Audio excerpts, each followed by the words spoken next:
Mehribon yorginam ishlab yurib shunaqa issiqlarda bechora. Bitta mash futbolkasi bor edi, tavba ko'chaga kiy desa, hamma pulini bizga sarflaydi, shkaf to'lib meni kiyimim. Yuring sizga ham nimadir olaylik desam, yo'q deydi. O'zini mehribonim bergan pullardan to'plab qo'yganim bor. Nimadir olib, sovg'a qilaman, xursand bo'ladi. A few moments later. Voy, assalomu alaykum. Ikki kepsizmi? Yaxshimisiz, nima o'qiyapsiz? Kecha kuni internet orqali futbolkalar zakaz qildim. Voy, yaxshi qilibsiz. Men ham xuddi shuni o'yladim, nimadir olsa qani? Ko'ringchi. Mana. Voy. Bolalarmi? Ha. To'rtta zakaz qilibsiz-a? Alishtirib kelganda, yaxshi. Men ham futbolkamga bir bo'p qoldi, ishlaydi. Kecha kuni oldi-yu ana shkaf to'la kiyim-u. Meni kuykyapti deyapsizmi? Kuykmayapman, prosta o'zingizlar o'ylabsiz-da ashunga. Bo'pti, yana olamiz. Nima xohlaysiz, nima olib beray, bo'pti.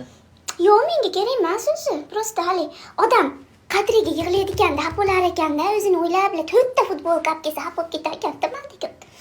Voy, futbolka kiymayman o'ylay. Yo'q, keyin sizga ham yarashadi.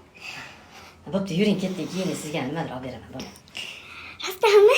Yuguring. Biram mehribonsiz. Asta mehribon bo'lib qolamiz-da, yuguring desa. Nimaga shunaqamiz, qizlar? Zato